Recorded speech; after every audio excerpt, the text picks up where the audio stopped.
9 e 23.623, que trata do registro de candidaturas e das convenções partidárias, já com as alterações da Emenda Constitucional 107 de 2020, que alterou os prazos e, consequentemente, a eleição para o dia 15 de novembro, no primeiro turno. Então, a gente vai fazer dessa forma. Frisando mais uma vez que esse encontro de hoje é para tratar especificamente sobre convenções e registro de candidaturas. Futuramente, a gente pretende, se der certo dessa forma, se for aprovado dessa forma, a gente fazer outros encontros para tratar de assuntos posteriores, como, por exemplo, prestação de contas no futuro.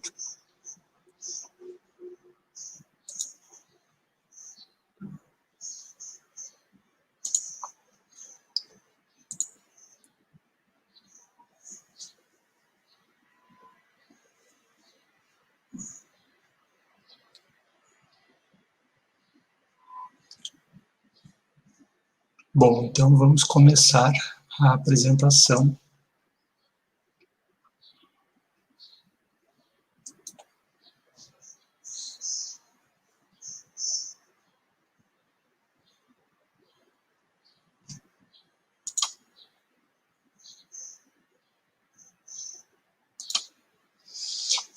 Então, segundo a Emenda Constitucional 107 de 2020, em seu artigo 1º, as eleições elas passaram o primeiro turno para 15 de novembro e o segundo turno para 29 de novembro.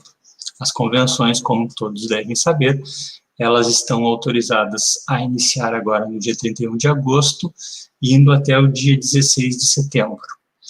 E o prazo limite para registro é 26 de setembro. Os partidos têm até 26 de setembro para apresentar o registro de candidatura dos seus candidatos.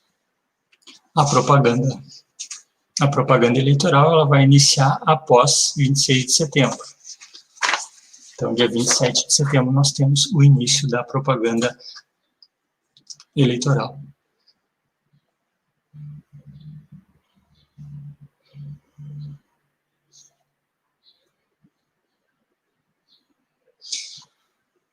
A novidade desse ano em relação às eleições passadas é a possibilidade de convenção por meio virtual, ou seja, a Resolução 23.623, ela tratou e regula sobre isso, sobre a forma de convenções virtuais. As convenções virtuais, os partidos eles vão poder utilizar a ferramenta que melhor se adequar às suas necessidades. Não existe uma ferramenta obrigatória ou uma ferramenta específica. Por exemplo, como eu falei no início, Google Meet, Zoom, WhatsApp, o partido pode usar a ferramenta que ele quiser. Ele tem que seguir alguns critérios que tem ali, quem for fazer uma convenção virtual, no sentido de registro das presenças, por exemplo. Pode ser, cada partido vai ter a sua sistemática. Eu vou dar um exemplo aqui, que não quer dizer que seja essa forma que vão seguir. Por exemplo, quem estiver fazendo a sua convenção pelo Google Meet, a pessoa pode estar gravando essa convenção, isso pode ficar gravado, então tudo que for tratado na convenção, que for deliberado na convenção, ele fica registrado ali, e pode pedir a manifestação de todos os presentes, que se digam, enfim, que digam o nome, que estão presentes, que concordam com aquilo ali, já fica, isso é uma forma do registro de presença, da lista de presença pela convenção virtual que for feita. Então, essa é a novidade, né? Antigamente nunca se teve essa convenção virtual, nunca se utilizou essa ferramenta, agora por tudo isso que a gente está passando, tem essa autorização do Tribunal Superior Eleitoral.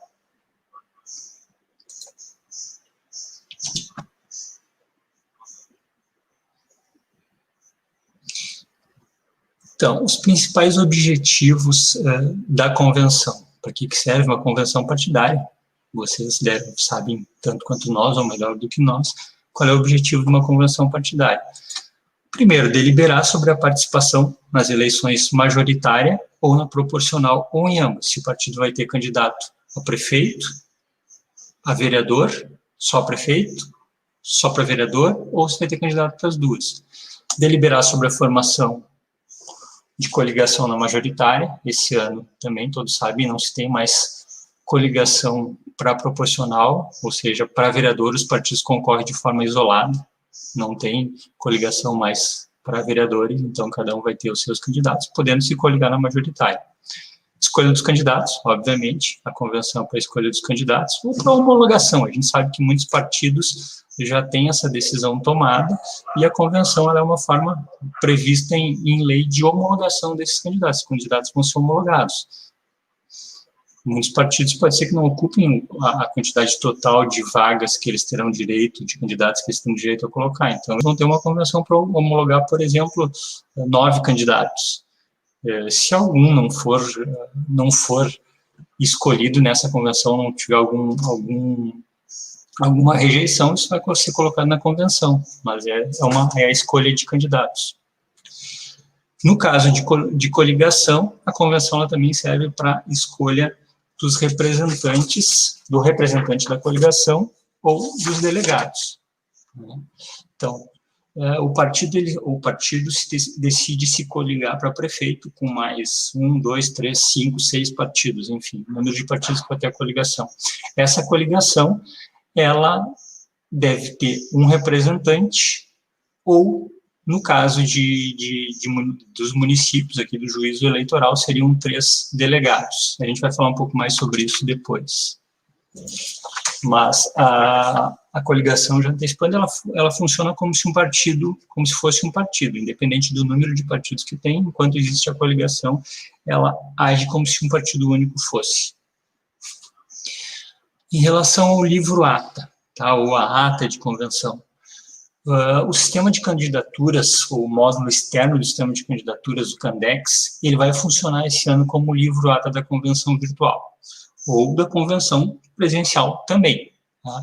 Ou seja, os partidos eles são obrigados, mesmo que vocês tenham um livro ata aberto e rubricado pela Justiça Eleitoral, vocês terão que digitar essa ata no Candex, no sistema Candex, e enviar para a Justiça Eleitoral até o dia seguinte à realização da convenção. Isso é a primeira data importante que vocês têm que observar, é o envio dessa ata através do sistema Candex até o dia seguinte da convenção. Isso já funciona também como um teste para vocês em relação ao Candex, para ver a comunicação do Candex com a Justiça Eleitoral. Então, é importante vocês observarem esse prazo também, ele serve para isso. Além de estar previsto na resolução o envio da ata pelo Candex, ela vai servir para esse teste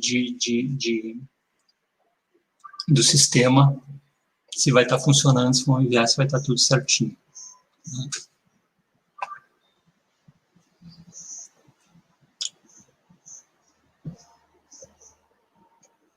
Só aguardando mudar a tela aqui, porque deu uma travadinha.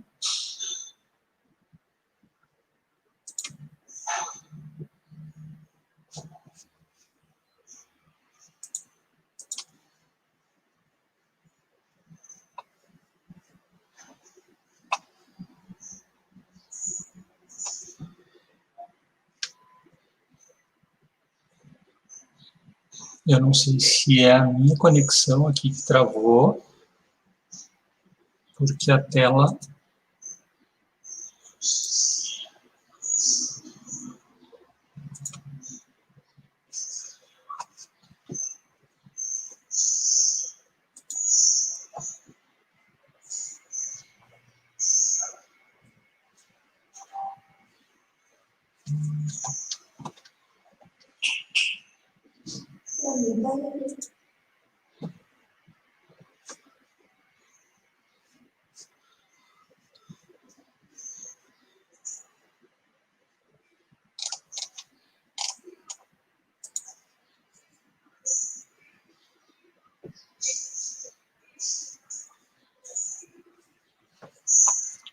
Bom, voltando aqui então, que o sistema tinha dado uma travada.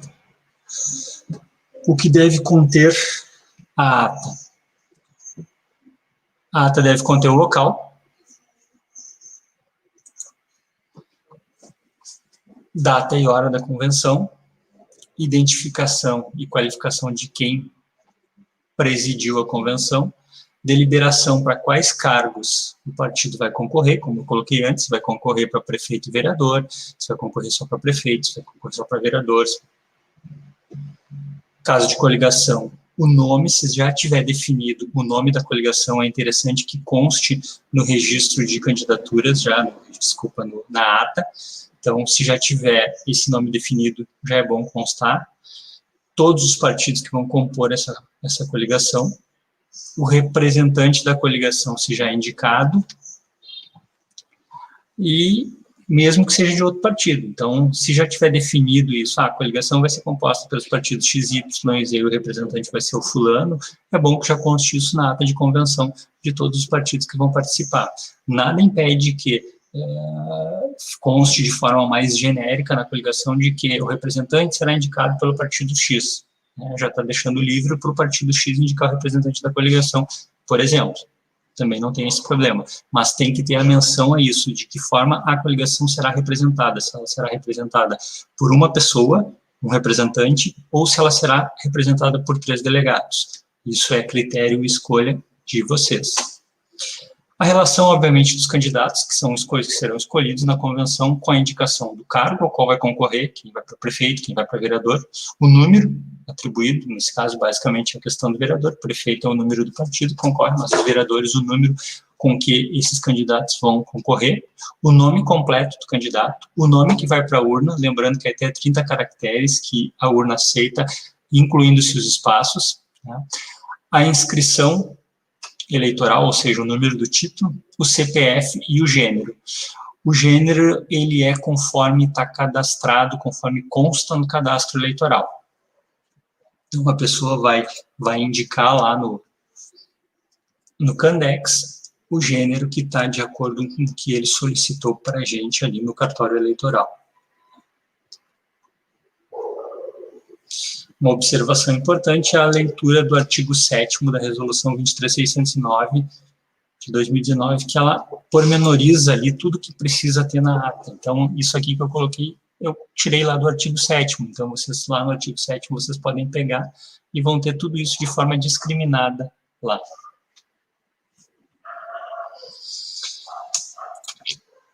Bom, se eu não tiver o livro ata, o que eu faço? O que eu disse antes para vocês, né?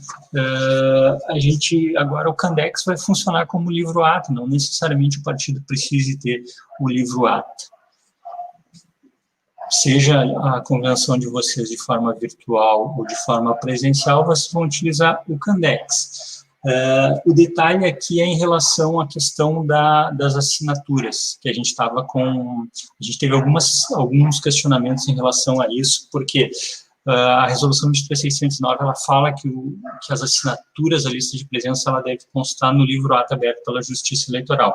Nós tivemos ontem uma reunião aqui do TRE do Rio Grande do Sul, onde foi falado sobre isso. Então, eles colocaram que ficava facultado a forma de controle de assinaturas. E em conversa com a doutora Carla, com a juíza eleitoral, ela autorizou que os partidos que optarem por fazer a sua convenção presencial, que eles possam fazer uma relação de presença, uma lista de presenças, por exemplo, ter digitado isso numa folha dos convencionais, ou ter o nome dos convencionais ali, essa folha, e eles podem escolher se cada um vai assinar, ou por medida de segurança, enfim, ela também permitiu que seja feita essa relação dos presentes e ao final da convenção, antes do encerramento da convenção, o presidente da convenção, ele vai ler em voz alta o nome de todos os presentes, todos os convencionais que constam naquela relação, e se ninguém se opor, somente ele assina, ficando registrado que aquela ali é a lista de presenças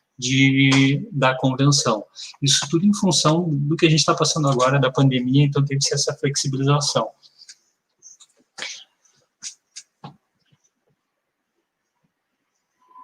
É mais uma forma da gente tentar se adequar a essas normas agora do momento que a gente está passando. Em relação à chave de acesso, ou seja, para vocês poderem acessar o Candex, para fazer a ata e para fazer o registro de candidatura, ou seja, para utilizar o Candex, vocês vão precisar de uma chave de acesso. Essa chave de acesso, ela é fornecida via de regra pela executiva estadual dos partidos, que também ela pode disponibilizar isso de forma que vocês acessem diretamente no Candex. Isso cabe à executiva estadual, eles que vão decidir. Assim como a forma de acesso por exemplo, fazendo uma analogia aqui, a forma de acesso ao sistema filia. Hoje, esse acesso é fornecido pela executiva estadual e eles podem atribuir níveis de acesso ou podem permitir que vocês acessem direto para fazer seus filiados. A chave no Candex também vai ser da mesma forma. Os partidos ou eles vão fornecer já a chave para vocês, ou eles vão dar o acesso para vocês via filia para vocês gerarem a chave do acesso ao Candex. A observação que cabe aqui é a seguinte: caso um partido esteja regular na nossa circunscrição eleitoral, que na 50ª zona, ele esteja vigente, não tenha problema nenhum, seja com CNPJ, seja com qualquer outro tipo, qualquer problema no seu cadastro, e a executiva estadual, ela se nega a fornecer essa chave, vai ter uma forma do partido requerer isso no cartório eleitoral, e esse requerimento vai ser submetido à apreciação da juíza eleitoral, que vai determinar se nós vamos fornecer essa chave ou não, mas isso é em última instância, só em caso, vai ter que comprovar, vai ter um formulário para ser preenchido pelo site, no site do Tribunal Superior Eleitoral, né, e esse site, e lá vocês vão preencher isso esse formulário para solicitar caso o partido não forneça.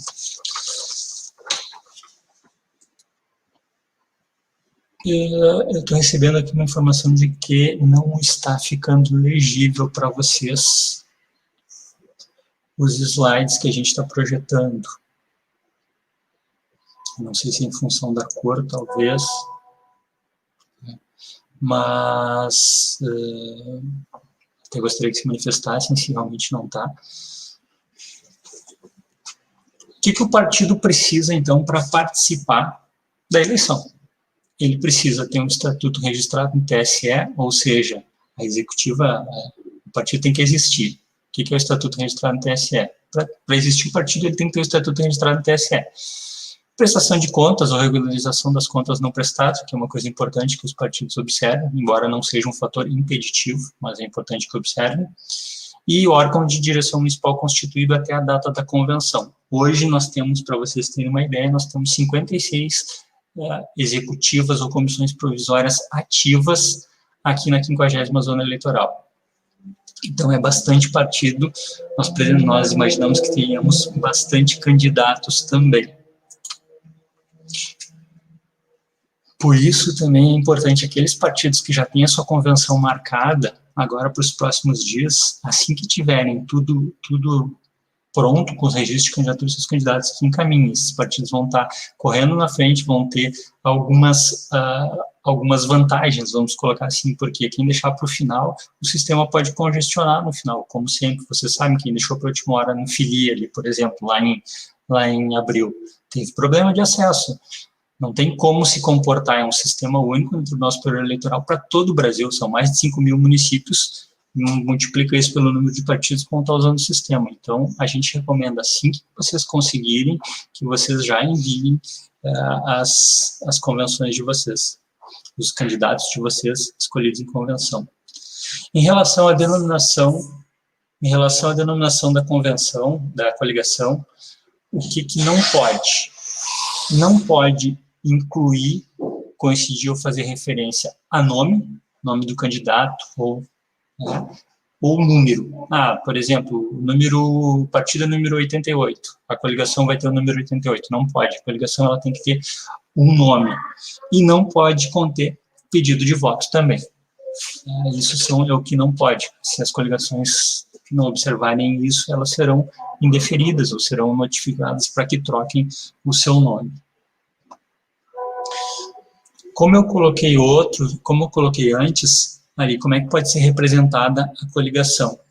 Ela pode ser representada por um representante, que faz as vezes de um presidente de partido, né, ou de delegados. No nosso caso, ali está previsto ali, vocês estão vendo ali, juízo eleitoral. Então, comporta até 3 delegados por coligação. Como eu disse antes, isso é uma escolha de cada partido e de cada coligação definido dessa forma.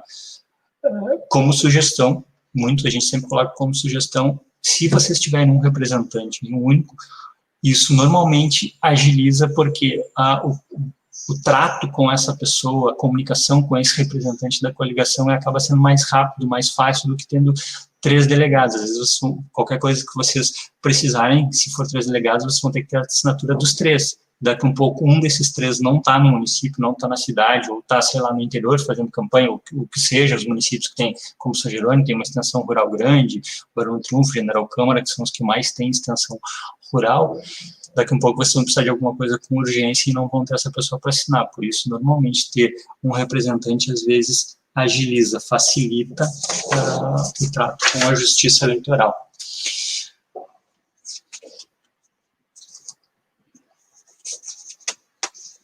Nós vamos passar agora para falar um pouco sobre o registro de candidaturas. Como eu disse, são alguns tópicos, nós falamos um pouco sobre as convenções, depois vocês podem ir colocando perguntas ali, se quiserem, e agora a gente vai falar um pouco sobre os registros de candidatura.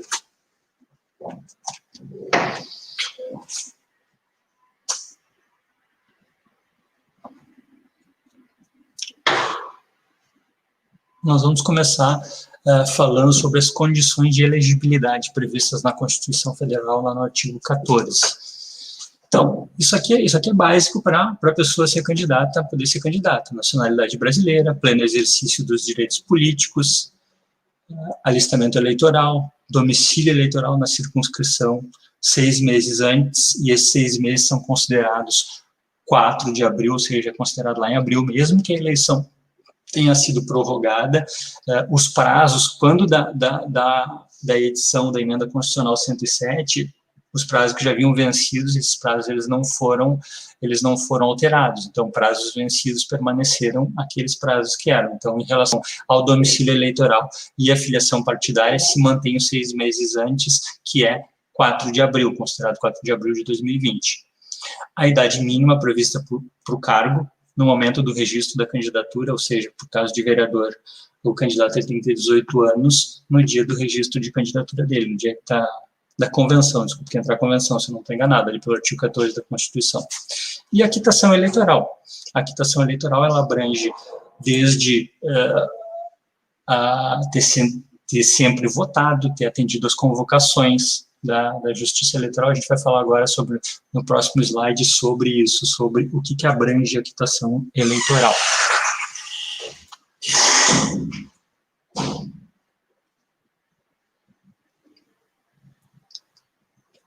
Então, isso está previsto lá no artigo 29, parágrafo 1º.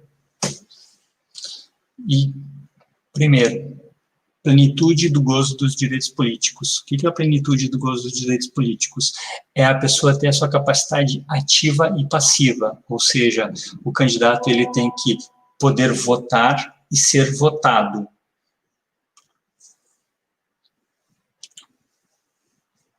O candidato ele precisa, então, o que acontece nesses casos aqui, só exemplificando? Às vezes, alguma pessoa ela teve alguma condenação na justiça estadual, por exemplo, ela cumpriu tudo que foi determinado lá nesse processo, ou seja, ela já cumpriu o seu processo na justiça estadual, mas dependendo do tipo de condenação que ela teve, do tipo de crime cometido, ela fica depois, pela Lei Complementar 64/90, 8 anos inelegível.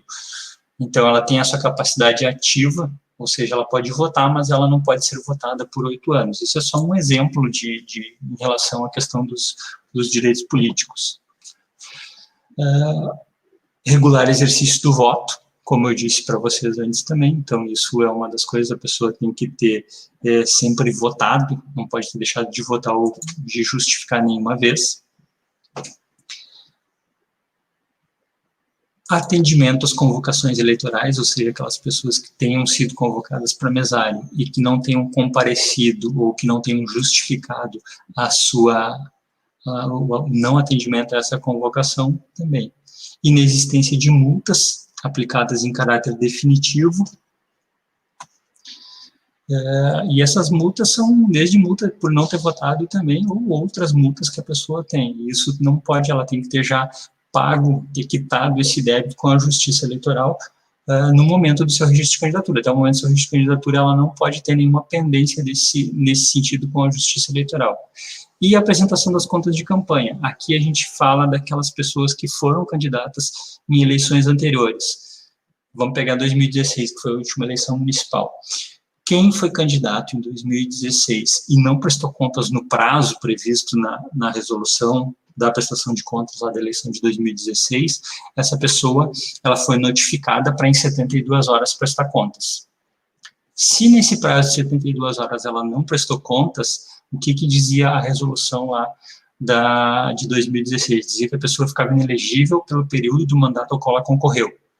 Ou seja, não prestou contas no prazo, foi intimado para prestar contas em 72 horas, não prestou contas em 72 horas, mesmo que tenha prestado contas depois, um mês depois, ou agora em 2020, essa pessoa não vai poder ser candidata, ela está inelegível pelo período do mandato ao qual ela concorreu, ou seja, isso só vai cair no dia 1º de janeiro de 2021, a partir do dia 1º de janeiro de 2021, ela volta a ter os seus direitos políticos passivos, ou seja, ela volta a poder ser votada. Muita gente acaba não se dando conta disso, candidatos, porque a gente ouve bastante no cartório isso, não vou ser mais candidato, não quero saber. E aí vem prestar contas agora porque querem ser candidatos agora. Infelizmente não vão poder concorrer.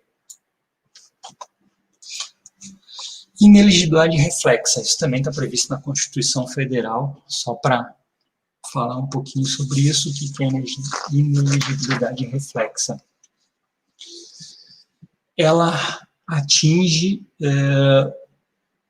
os parentes de quem é prefeito ou prefeita, então está relacionado ao cargo de prefeito e prefeita, ou de quem o substituiu nos 6 meses que antecedem a eleição. Então, os parentes do prefeito, do chefe do executivo, eles não podem concorrer dentro do município. Nós temos 5 municípios aqui na 50ª zona. O parente de um prefeito nosso aqui, num município diferente, ele pode concorrer. Sei lá, se é daqui da nossa zona, nada impede, da nossa zona não fica bem colocar assim. Se quiser concorrer em Eldorado do Sul, em Guaíba, pode. Se quiser concorrer em São Jerônimo e tem um vínculo com Charqueadas, com o prefeito de Charqueadas, com o prefeito de Arroio dos Ratos, com o prefeito de General Câmara, enfim, num município diferente pode concorrer. Não pode dentro do mesmo município. Isso é inelegibilidade reflexa. É uma coisa mais difícil, mas acontece de vez em quando, então é bom que vocês estejam cientes disso em relação aos seus candidatos. Tá? Sobre os prazos de desincompatibilização, conforme a emenda constitucional 107, como eu disse, os prazos passados, eles permaneceram. Então, aquelas pessoas que tinham que se desincompatibilizar 6 meses antes, a data era 4 de abril, quem tinha que se desincompatibilizar 4 meses antes era 4 de junho, e aqueles que tinham que se desincompatibilizar 3 meses antes era 15 de agosto. Essa foi a única data, o único prazo que mudou com a emenda constitucional 107, que é os 13 meses. Os demais já tinham passado, então permaneceu. Quanto ao número de candidatos a serem registrados por cada partido, né, o que a gente tem? Obviamente que um candidato a prefeito e um candidato a vice-prefeito para esse cargo, né? E no caso de vereador, cada município tem o seu número de candidatos que os partidos podem apresentar para a Justiça Eleitoral conforme o número de vagas na Câmara de Vereadores. E esse número de vagas, ele é 150% das vagas a preencher pelo partido. Nós colocamos aqui agora, para apresentar a quantidade de cada município dos 5 integrantes da 50ª zona, ou seja, a quantidade máxima que cada partido pode apresentar de candidatos. Em Arroio dos Ratos, como são 9 vagas na Câmara de Vereadores, então cada partido pode ter até 14 candidatos. Não mais do que 14, podendo ser menos do que 14.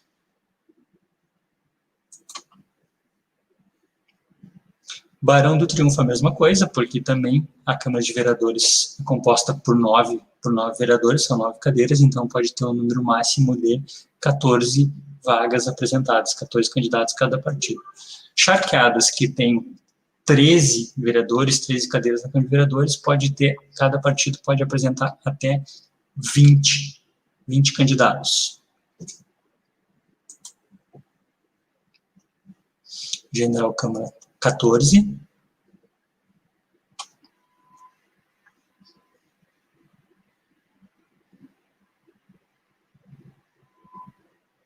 e São Jerônimo 17, porque em São Jerônimo nós temos 11 cadeiras na Câmara de Vereadores, então 17. Sempre observando, né, a questão da cota de gêneros, percentuais de mínimos e máximos que tem que ser observado em relação ao número de candidatos que o partido vai apresentar. Isso é muito importante, gente, não tem como ter apresentar sem isso. A inobservância desses limites, ela gera um indeferimento do pedido do DRAP. O que é o DRAP? É demonstrativo de regularidade de atos partidários. Ou seja, se não for observado o número mínimo e máximo desses percentuais, isso leva ao indeferimento de todos os candidatos do partido, não é só daquele número. A gente colocou aqui um exemplo, tá? Supondo-se um partido que vai apresentar 7 candidatos, vai ter 7 candidatos. Obrigatoriamente ele tem que apresentar 3 de um gênero, masculino ou feminino, e 4 do outro gênero. Como é que funciona esse cálculo aqui? No cálculo da cota de gênero, sempre se arredonda no menor percentual, no percentual mínimo se arredonda para cima. Nesse caso dos 7 candidatos, no exemplo dos 7 candidatos aqui, 30% de 7 é 2,1, arredonda para cima, então por isso 3 candidatos. Se o partido tivesse 8 candidatos, seria 2,4, da mesma forma, 3 de um gênero, 5 do outro. 9 candidatos, 3 de um gênero, 6 do outro. E assim até 10, por exemplo. Chegasse em 10, 30% de 10 é 3. Aí é um número redondo. 3 candidatos de um gênero, 7 candidatos de outro gênero. Se a gente chegar a 11 candidatos, por exemplo, a gente já tem 3,3. A gente tem que ter 4 candidatos de um gênero, 7 candidatos do outro gênero. Então, sempre tem que cuidar essa questão da cota de gênero. Se não cumprir a cota de gênero, é indeferido todo o partido. Todos os candidatos do partido, ou seja, o partido não vai ter candidatos.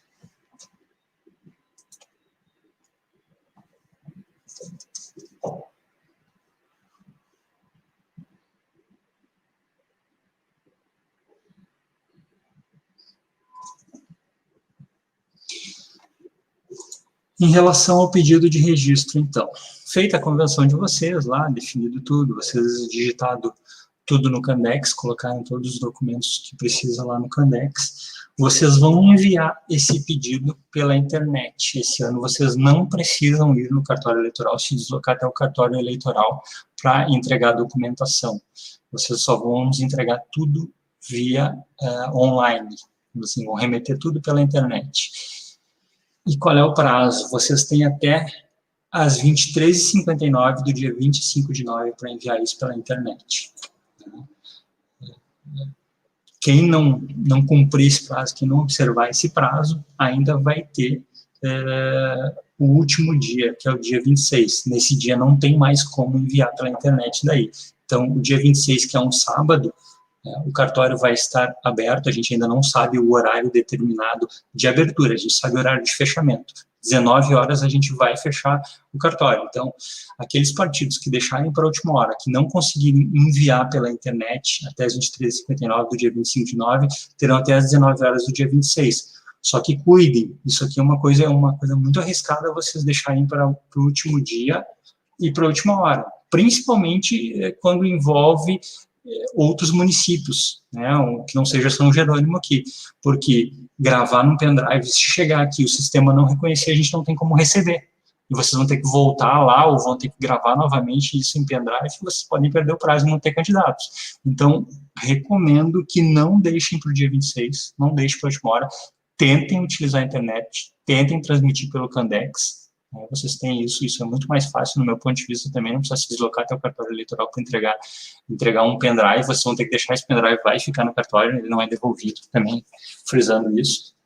Então, cuidem isso, porque nós vamos fechar o portão do cartório às 19 horas e aquele que não tiver entregue até às 19 horas, ou que chegar no cartório próximo das 19 horas e que o seu pendrive não tiver com o arquivo correto, não vai ter candidatos. Infelizmente vai acontecer isso.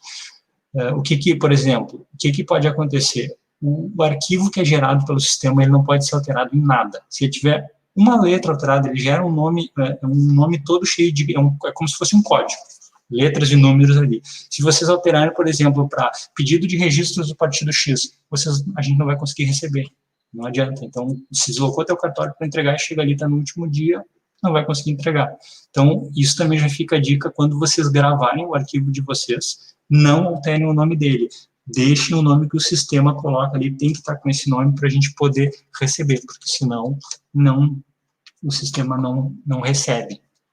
Ele não reconhece esse arquivo gerado e a gente não tem o que fazer, não depende de nós ali, até porque, como eu disse, é um nome de letras e números que não tem como se saber para tentar se renomear esse arquivo, por exemplo. Algumas informações que devem constar no RRC esse ano, algumas coisas que são obrigatórias e que são importantes. Tem muito mais, não são só essas aqui que a gente vai colocar aqui, mas essas aqui são algumas que a gente achou importante de destacar para vocês prestarem atenção. Os dados para contato, tá? Telefone móvel com aplicativo de mensagem, é obrigatório o candidato ter um telefone móvel, seja com WhatsApp, com Messenger, de alguma forma, algum aplicativo de mensagem ele tem que ter isso. Está previsto na resolução, é obrigatório. Lá no Candex fala em telefone fixo, tá? Isso é uma coisa que não necessariamente, vocês vão ter que preencher esse campo do telefone fixo, mas não necessariamente com telefone fixo, pode ser um telefone celular, porque muita gente hoje em dia não tem mais telefone fixo.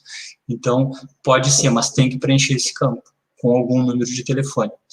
Um endereço eletrônico, o que é o endereço eletrônico? É o e-mail. Isso também é obrigatório o candidato ter um e-mail, e isso constar lá no requerimento de registro de candidatura dele. O endereço completo dele, ou seja, o que é o endereço completo? É o endereço onde ele mora, sei lá, da casa dele, onde ele vai receber citações, intimações, notificações e comunicações, em última instância, mas tem que ter esse endereço preenchido corretamente no registro de candidatura.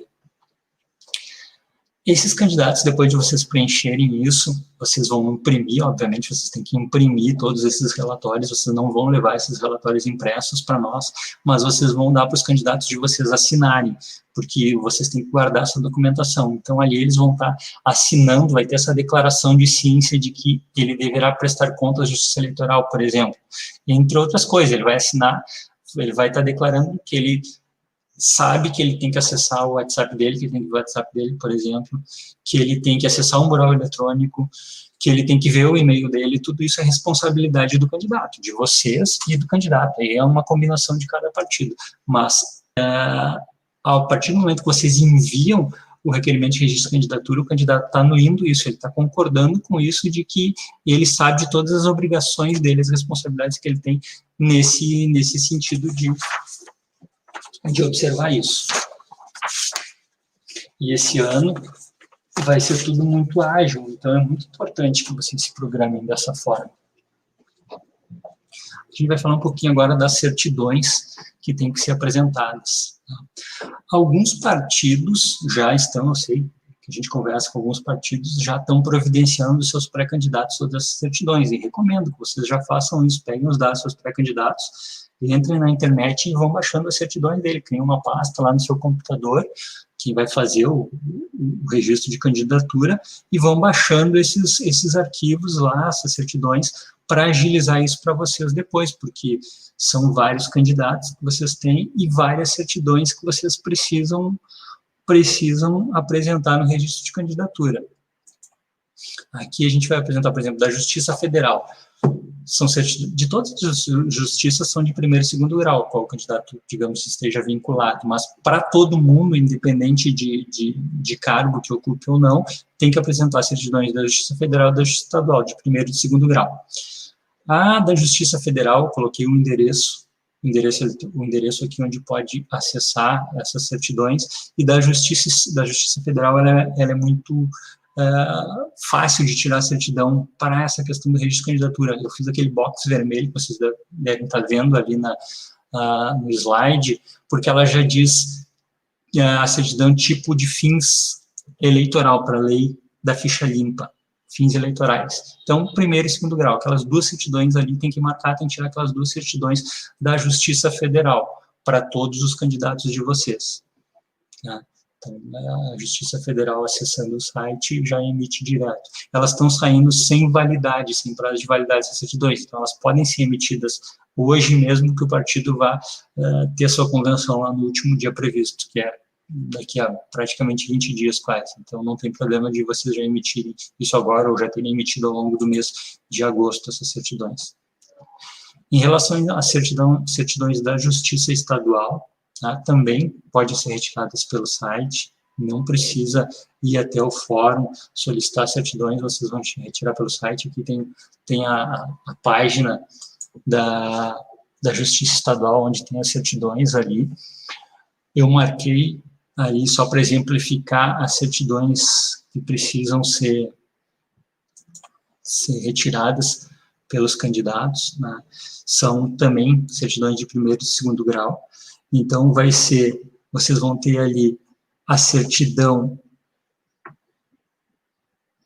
judicial criminal negativa, essa é considerada a certidão de primeiro grau, e a certidão que fica acima dela, essa está marcada em azul ali, e a certidão que fica acima dela é a certidão judicial, distribuição criminal de segundo grau para o efeito de verificação de enquadramento na Lei Complementar 135 de 2010. Essa é a certidão de segundo grau do Tribunal de Justiça, e ela abrange aquelas pessoas, aqueles que são os prefeitos que estão no cargo e vão concorrer à reeleição.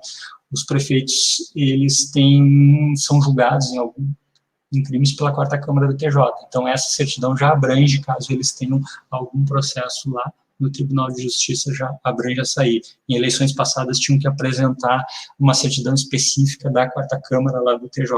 Dessa vez não precisa, porque eles alteraram, enfim, essa informação que nós temos do site, e ela abrange também essas certidões da 4ª Câmara. Para quem tem foro de prerrogativa de função, ou seja, tribunais competentes, coloquei como exemplo aqui, os prefeitos em exercício esse ano, também isso aqui é uma novidade, são obrigados a apresentar certidões da Câmara de Vereadores. Vão ter que pedir, os prefeitos que vão concorrer à reeleição, eles têm que pedir uma certidão da Câmara de Vereadores, uma certidão negativa da Câmara de Vereadores, de que eles não respondem a um crime de responsabilidade, por exemplo, na Câmara de Vereadores.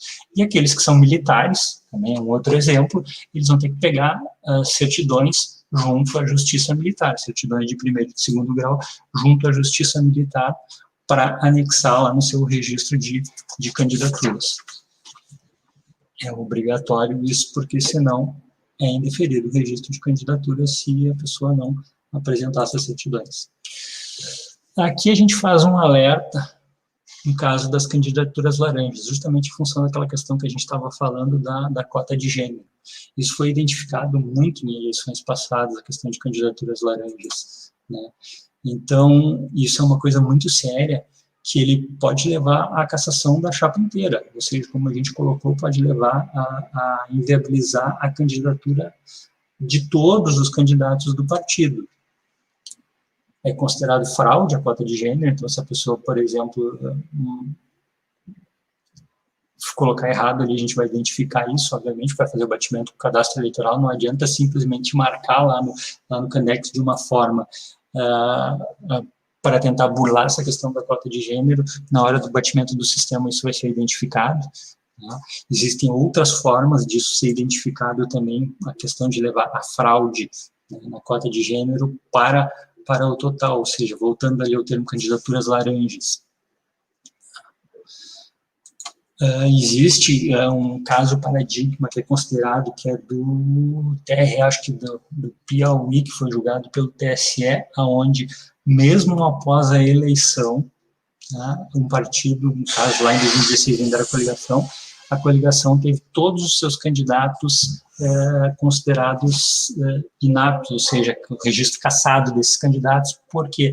Por fraude, foi constatado fraude com candidatas laranja, porque tem como ver votação inexpressiva, ausência de atos de campanha, inexistência de gastos de campanha. Isso leva a crer que é uma fraude na composição da chapa. Eu gosto muito de dar exemplos, sempre eu falei, como eu falo aqui, exemplos. Se a gente pegar os nossos 5 municípios aqui, olhar o resultado das eleições de 2016, os últimos colocados, ou as últimas colocadas, né, foram mulheres. Normalmente, Via de regra, a gente tem um menor percentual, o percentual mínimo acaba recaindo sobre o gênero feminino.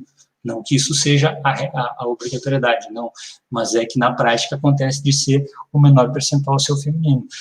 E nos 5 municípios na eleição de 2016, casualmente, pelo menos as 3 últimas colocadas em cada município são mulheres com uma votação muito inexpressiva. Se a gente pegar a prestação de contas dessas pessoas, vai aparecer ali que não teve gasto nenhum. Então, isso depois cabe ao fiscal da lei, talvez entrar com alguma medida e que venha viabilizar todos vocês. Vocês podem ter um candidato a vereador eleito e ter vamos colocar o termo chapa, né, a chapa cassada por causa da fraude de gênero. Então, é importante que vocês observem isso, que vocês tenham candidatas que realmente queiram participar. A gente sabe que às vezes é difícil de se ter isso, ainda a participação feminina, ela acaba sendo um pouco menor, embora se tenha, isso é um contrassenso, embora se tenha praticamente 50% de filiadas, foi feito um levantamento sobre isso, um estudo sobre isso, se tenha nos quadros dos partidos praticamente 50% são mulheres filiadas, só que nos registros de candidatura o número vai lá para baixo, os partidos alegam que tem dificuldade de conseguir captar mulheres para participar do pleito, que não tem interesse, enfim, mas vocês vão ter que observar isso. É mais interessante, no meu ponto de vista, que vocês diminuam talvez o número de candidatos para não correr esse risco, do que correr o risco de depois ter todos os candidatos indeferidos.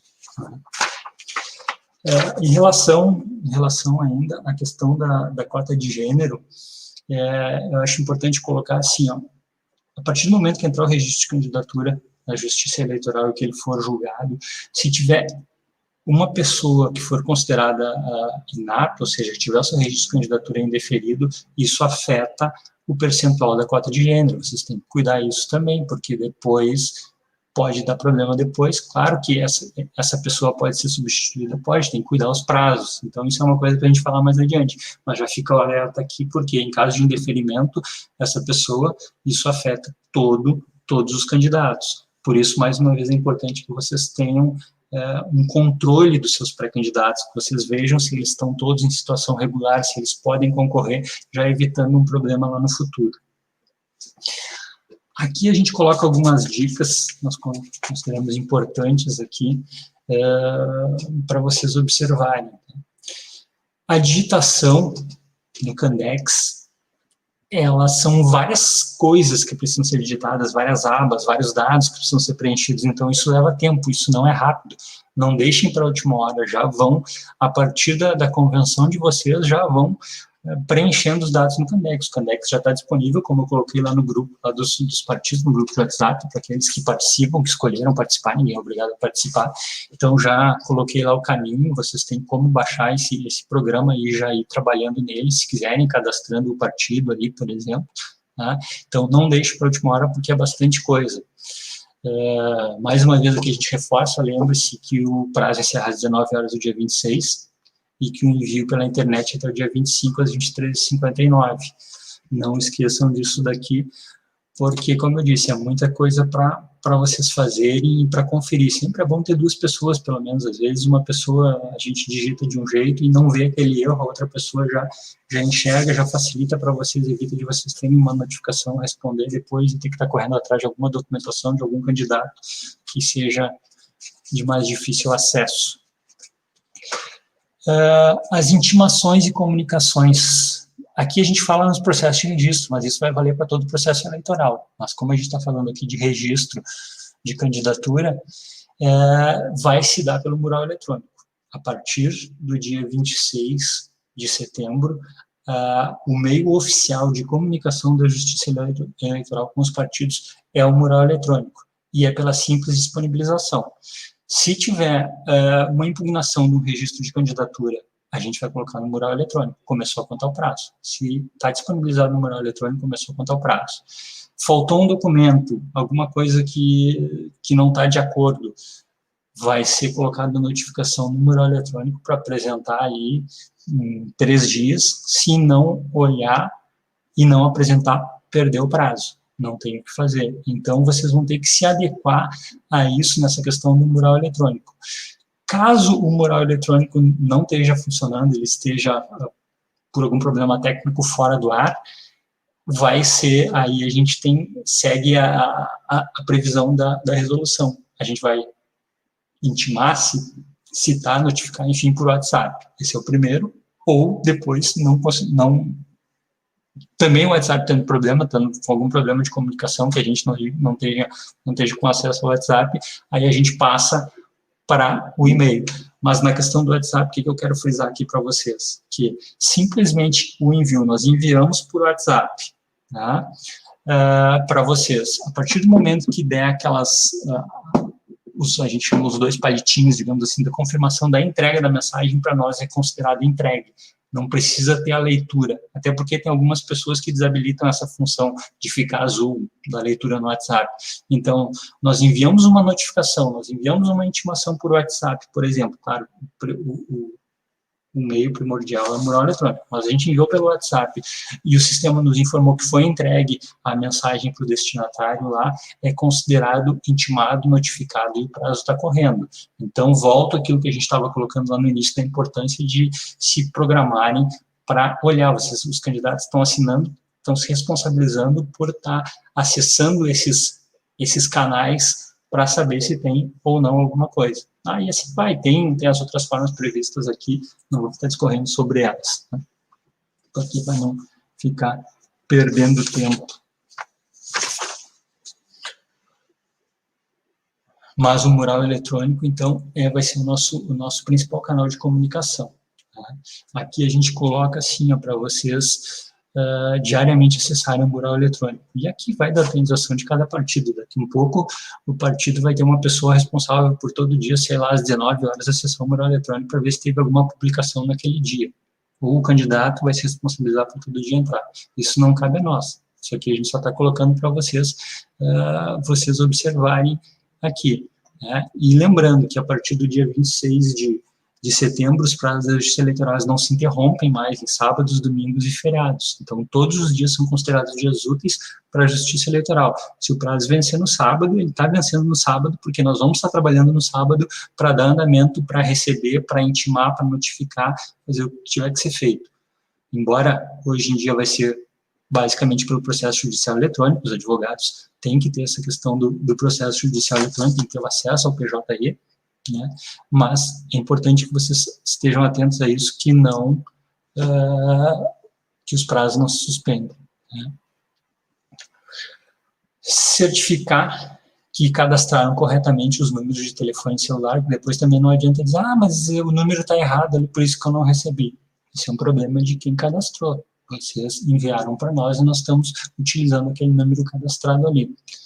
E informar os endereços corretos, todos os endereços corretos, seja o endereço físico, seja o endereço de e-mail, seja o número de telefone. Então, isso é muito importante que vocês observem tudo isso para evitar de se ter problemas. Bom, nós estamos chegando assim, ao final aqui da apresentação, depois vamos ver se tem algumas perguntas, a gente responde já aqui, mas antes de passar para as perguntas, eu quero só colocar mais algumas coisas para vocês que não estão aqui na apresentação, mas que podem ser importantes para vocês. A partir da semana que vem, vocês já podem ter as convenções, obviamente, já podem enviar os registros de candidatura. Caso algum partido tenha problema com o envio do seu registro pelo sistema, pelo Candex, a gente vai estar disponível, vai agendar um horário para receber isso fisicamente, ou seja, por pendrive lá no cartório. O cartório não vai estar aberto, mas por telefone, por e-mail, vocês podem nos contatar e a gente agenda um horário para receber o registro de candidaturas. Vai ser, por questão de segurança, vai ser uma pessoa por horário agendado para a gente receber, caso não consiga. Eu considero, volto a dizer, muito mais prático vocês enviarem pela internet, mas caso não consigam, a gente vai estar disponível, vai fazer dessa forma, né? O edital de registro de candidatura, ele vai ser publicado no Diário Eletrônico da Justiça Eleitoral. Ele é o único ato do registro de candidatura que ele não é publicado no mural eletrônico. Então, a partir da publicação do edital de registro de candidatura, começa a correr os prazos para impugnação. Então, se quiserem observar, vai ser pelo Diário Eletrônico da Justiça Eleitoral, que está disponível no site do Tribunal Regional Eleitoral do Rio Grande do Sul. Se vocês quiserem depois, isso mais adiante, depois do registro de candidatura apresentado, alguns dias depois da publicação do edital, vai estar disponível no Divulga Candi os dados de todos os candidatos. Cada candidato, se quiser, pode conferir os seus dados ali, desde a foto. Todos os dados são públicos, esses dados são públicos, vão estar disponibilizados lá. Esse ano a gente não vai ter aquela cerimônia de verificação da foto por todas essas questões que todo mundo sabe, então esse ano não vai se ter aquela cerimônia de verificação da foto na urna, que algumas pessoas iam lá ver, alguns partidos acompanhavam essa cerimônia. Isso vai ser tudo disponibilizado pela internet e o meio adequado para isso é o Divulga Candi, que todos os candidatos e partidos podem conferir os dados lá para ver se está tudo correto, enquanto nesse primeiro período, se tiver alguma coisa que esteja em desacordo, ainda pode ser solicitada a correção para a gente lá, que a gente corrige. Em relação a partidos que não vão ter candidatos, por exemplo, pode acontecer algum caso que a gente tem algum partido que não vai ter candidato, mas que ele vai participar da coligação para a majoritária. Ele não vai ter candidato a vereador, mas vai estar integrando a coligação na majoritária.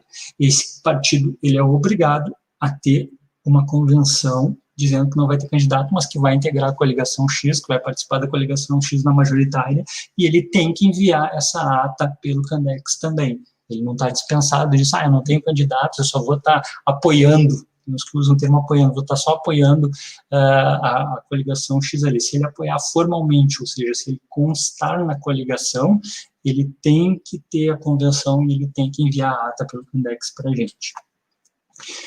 E uma outra coisa sobre a questão da alfabetização, que às vezes nos perguntam sobre a alfabetização, que algumas pessoas não têm mais esse comprovante de alfabetização. A súmula 55 do TSE, hoje, ela permite que seja considerado, a carteira de habilitação é um meio considerado para considerar como alfabetização, como meio de comprovação da alfabetização. Tá? Então, vocês podem utilizar a súmula 55 do TSE para isso, ou seja, apresentar a carteira de habilitação, ou também está previsto na resolução lá, vocês ou o candidato, ele comparecer perante um servidor da Justiça Eleitoral para ele comprovar que ele é uma pessoa que sabe ler e escrever. Isso também a gente vai facilitar, vai ser uma forma de facilitar para não deixar para depois. Se alguém precisar, ou seja, que não teve como comprovar sua escolaridade de outra forma, podem agendar com a gente já previamente agora, a gente agenda um horário para esse candidato ir lá no cartório eleitoral perante um dos servidores do cartório eleitoral, da Justiça Eleitoral, firmar de próprio punho essa declaração, a gente certifica e ele já leva essa declaração para ser incluída no registro de candidatura. Tá? Bom, era isso que eu tinha para apresentar para vocês. Vamos ver o que a gente tem de perguntas aqui agora que eu possa tentar responder para vocês. Tá? Sobre as certidões cíveis, não são necessárias. Não, a previsão da resolução são certidões criminais. A gente não tem a previsão de certidões cíveis pela resolução e pela lei das eleições. Tá? Tem uma pergunta sobre comprovante de escolaridade, acredito que eu já tenha respondido agora, já tenha falado agora para vocês, carteira de habilitação, ou caso a pessoa não tenha carteira de habilitação e não tenha outra forma de comprovar, vai ter que ir perante o servidor da Justiça Eleitoral para fazer essa declaração de que é alfabetizado. Se o município ficar sem internet durante quase um dia inteiro, ou até mesmo um dia inteiro, e houver intimação no mural, isso é uma pergunta lá de Barão do Triunfo, que não é raro de acontecer, como fica o prazo. Não cabe a gente, isso infelizmente não é uma coisa que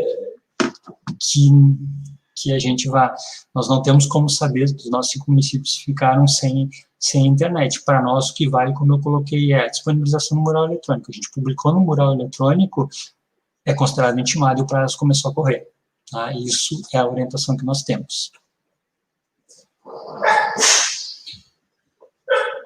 Na inscrição de novos candidatos, é simplesmente fazer nova ata?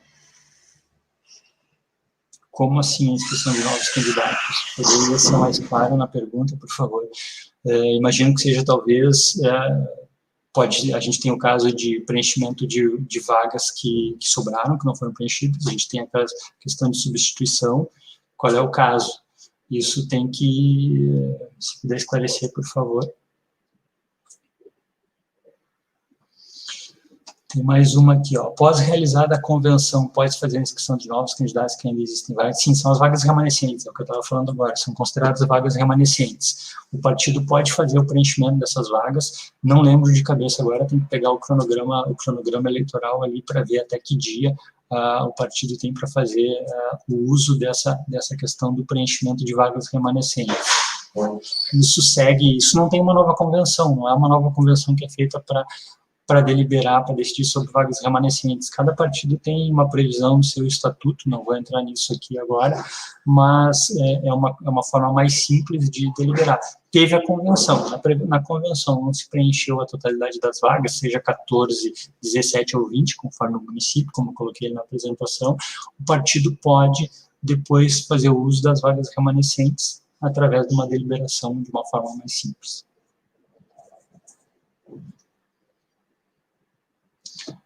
Mais alguma questão? Se alguém tiver mais alguma questão, estamos à disposição. Lembrando que foi criado um canal, né, um grupo de WhatsApp, onde o cartório da 50ª Zona, ele disponibiliza algumas informações para facilitar a nossa comunicação. A gente coloca ali para vocês algumas orientações, algumas coisas mais fáceis, mais ágeis, mais rápidos para a gente colocar para vocês. Aí esse canal tem sido bom, a gente divulga isso. A gente criou, por necessidade, esse canal do YouTube aqui também, onde a gente procura, dentro do possível, que às vezes falta tempo para tanta coisa, está selecionando vídeos que tenham relação com o assunto, com a campanha, com o momento, como agora é registro de candidatura. Tem ali aquele vídeo, para quem ainda não assistiu, um vídeo do Tribunal Regional Eleitoral de Santa Catarina sobre o Candex, sobre o uso e preenchimento do Candex. Ele é um vídeo muito bom, ele é bem didático, ele mostra tela a tela onde tem que clicar, como incluir um documento, como criar um novo pedido de registro. Ele vai mostrando tela a tela e a pessoa vai explicando. Então, para quem não viu e tem alguma dúvida, eu recomendo, é bem interessante. Vamos ver mais algumas perguntas aqui. A ata é importada para o Candex em arquivo doc ou PDF? Não, ela é digitada no Candex. A ata vai ter que ser digitada no Candex. O Candex vai funcionar como um editor. Então, vocês vão digitar essa ata no Candex. Mesmo que vocês tenham manuscrito essa ata no seu livro de atas lá, vocês vão ter que digitar essa ata no Candex. Podem digitar diretamente no Candex, está previsto. Não precisa estar em outro lugar essa ata, pode estar só no Candex, mas ela é digitada no Candex. O candidato pode desistir da candidatura depois de feito o registro e homologado, como proceder? Sim, o candidato pode renunciar à sua candidatura a qualquer momento. Isso é livre do candidato.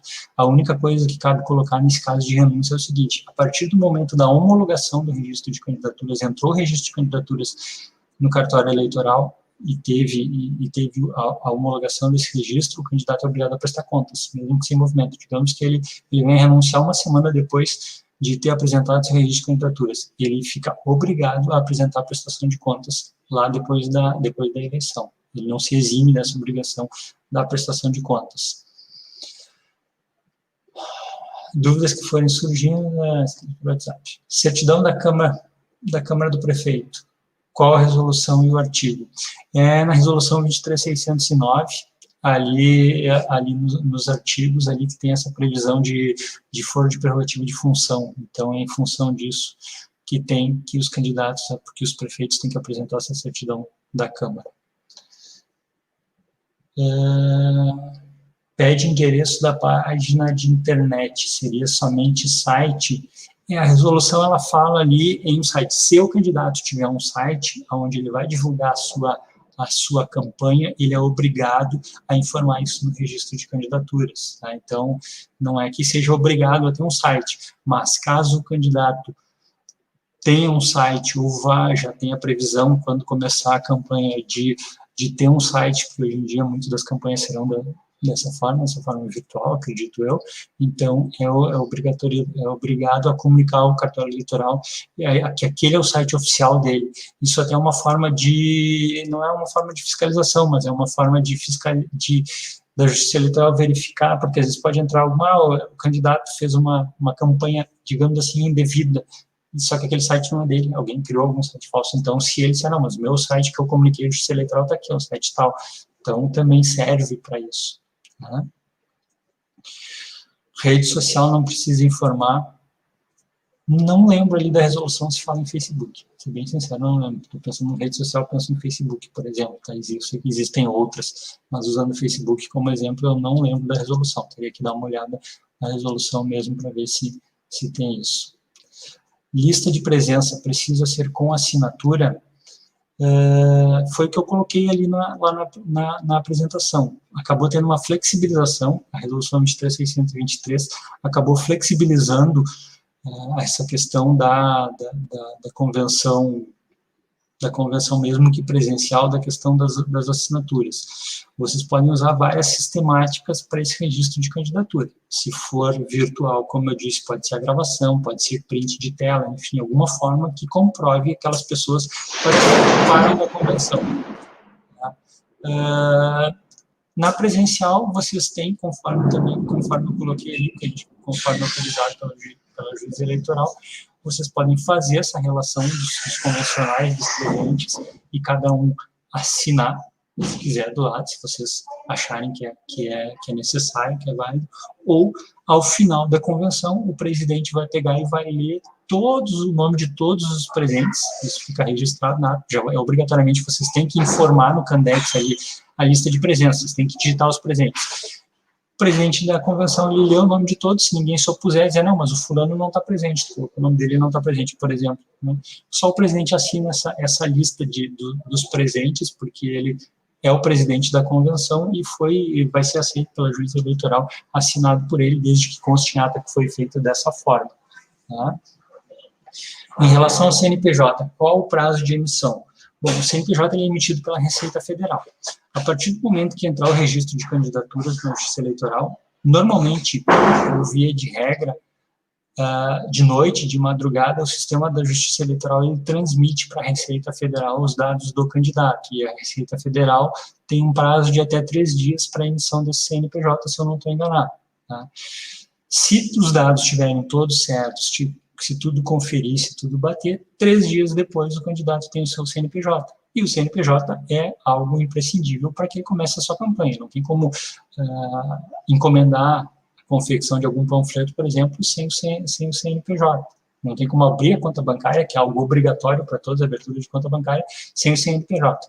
Então, aqueles partidos que fizerem a sua convenção antes e que entregarem seu registro de candidatura antes, não adianta simplesmente fazer a convenção e deixar para entregar no último dia. Aqueles partidos que se anteciparem, eles estão correndo na frente nesse sentido, até porque os bancos também têm prazo para abrir a conta bancária, só que a gente sabe da limitação. Hoje os bancos também estão com uma limitação de pessoas trabalhando.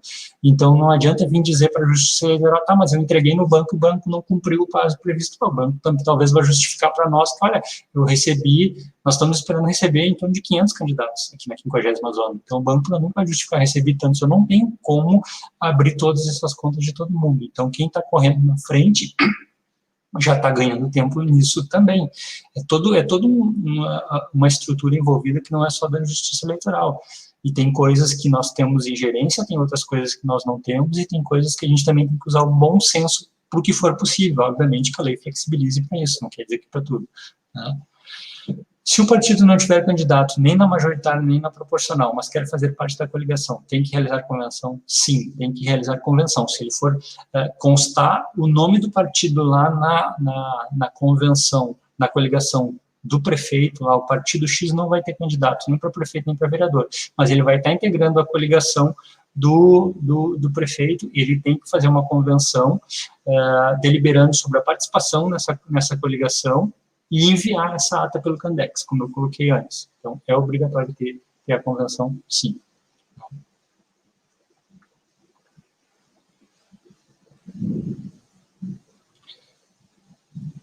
Bom, nós já estamos com mais de 80 minutos. Se alguém tiver mais alguma pergunta, estamos aqui à disposição. Se não, a gente agradece a participação de todos, né? E como coloquei ali, os nossos canais de contato, eu vou colocar aqui, que é mais fácil digitar nosso e-mail, para aqueles que ainda não têm.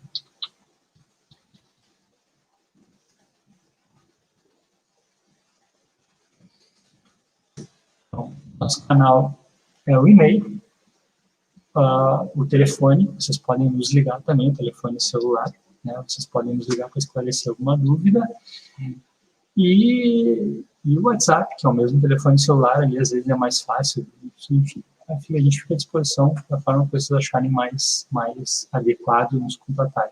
Dentro do possível, a gente está aqui para auxiliá-los nisso, mas frisando que nós não somos também órgão consultivo, isso é importante colocar. Nós somos justiça eleitoral. Dentro do possível, a gente procura esclarecer alguma dúvida de vocês, mas tem coisas que uma simples lida na resolução também já esclarece, então é importante que vocês leiam a resolução. E como eu disse mais adiante também, a gente vai ter algumas outras, a gente procura, se esse canal, depois a gente vai conversar, se esse canal foi adequado, se dessa forma ficou fácil de vocês terem esse acesso, depois a gente conversa de falar com certeza sobre prestação de contas, nós vamos ter um encontro para falar sobre prestação de contas.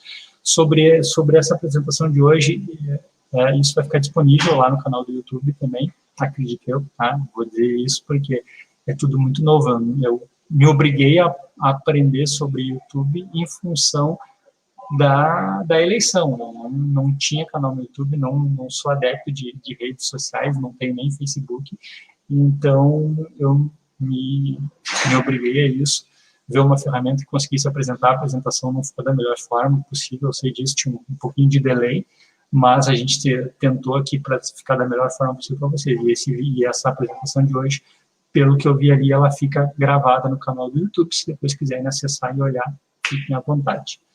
Se não tem mais nada, eu agradeço a presença de todos e uma boa tarde.